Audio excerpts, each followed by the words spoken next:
I am happy to greet all those who have come to the conference on the application of sovereignty over Judea and Samaria. Congratulations to Women in Green and all those attending the conference. It's time we change the discourse in Israel over the future of Judea and Samaria. We've had 20 years of discourse over what to give and why. It's time for a completely different discourse. This is our land, this is our right, and it's our right to apply sovereignty. What we did in Jerusalem, although the world opposed it, what we did in the Golan Heights, although the world opposed it, it's time to do that in Judea and Samaria, and it's time to end the salami system where the Palestinians take and we give and give. So all those who have come to the conference and all those who are contributing to changing the discourse should be congratulated.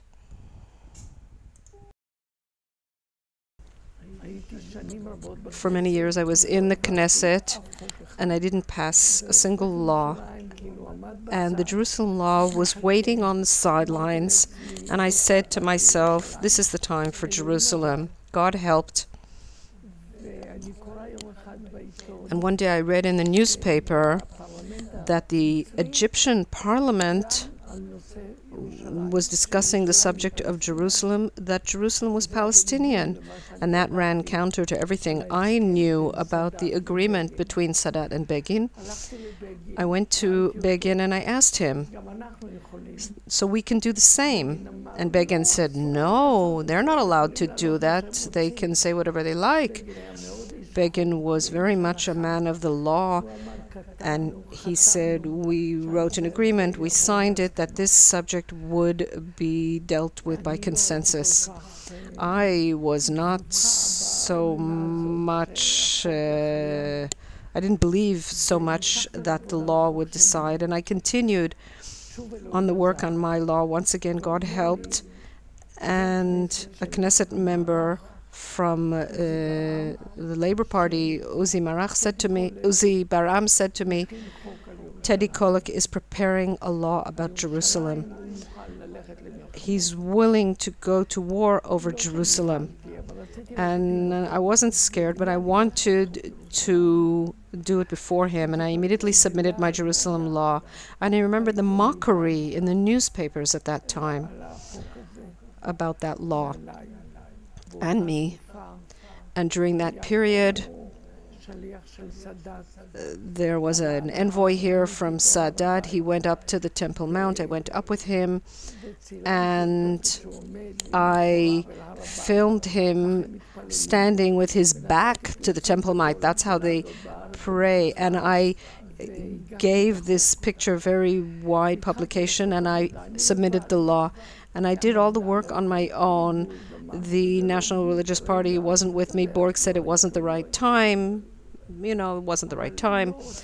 But I didn't want to stop. And one day I went to the Knesset, who was the speaker at that time. I think it was Shilansky. And I said to him, I'm going to submit it this week. He said, do you have people to support it? I said, nobody would dare vote against Jerusalem. They just wouldn't dare. And that's what I relied on, and it was the truth. No one, not even from the left, raised a finger against Jerusalem. How could they dare? And they didn't. And some of the people of Labor, Yossi Sarit, Shulamit Aloni, and so on, absented themselves from the vote, and others remained and voted in favor from Labor, all of Likud. And it should be said to Begin's credit, he came and to vote especially, although he wasn't well, and even though we were not on good terms at that time, he kissed me for that law, and the law indeed passed. And there was such a joy in Jerusalem. The next day,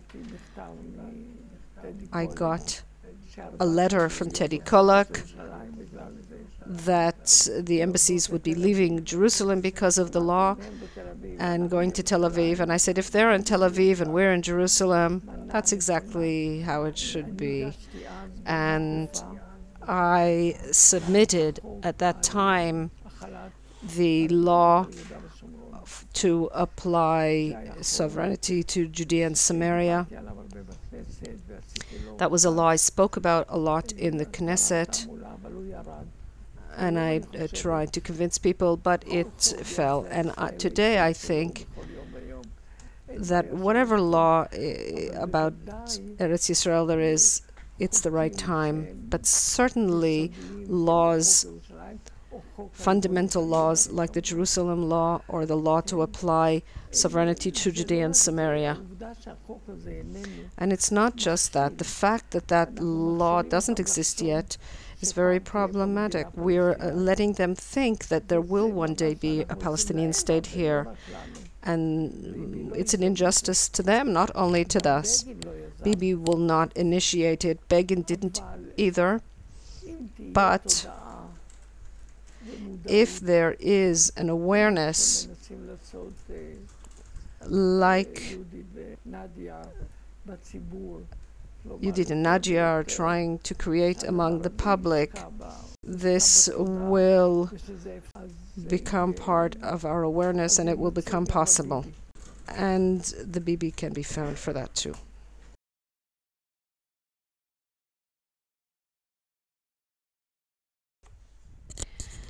I'd like to greet all those attending the second conference on applying Jewish sovereignty to the settlements in Judea and Samaria. As you know, 2 months ago I established the lobby to apply sovereignty over the Jewish settlements in Judea and Samaria as a start. It's not that I've conceded sovereignty over all of Judea and Samaria. It's to enable the Prime Minister to take the first step and do what the Constitution of the Likud requires us to do, to complete Jewish sovereignty over all of Judea and Samaria. Unfortunately, the law to apply sovereignty to Judea and Samaria fell in the Ministerial Committee on Legislation. They were afraid. They thought the sky would fall if the law passed. And I'd like to remind us all that the law to apply sovereignty in Golan Heights passed and the sky didn't fall, and in Jerusalem and the sky didn't fall, and this law too, when it passes, the sky will not fall. We need to believe and to continue to put up this law for a vote every 6 months based on the statutes of the Knesset, and to do whatever it takes to keep this in the public awareness, the subject of Judea and Samaria, to make settlement in Judea and Samaria into a consensus. We together, Nadia, Yudit, and many others, we will do whatever it takes to strengthen settlement. We will do whatever it takes so that with God's help, we will bring this law to realization.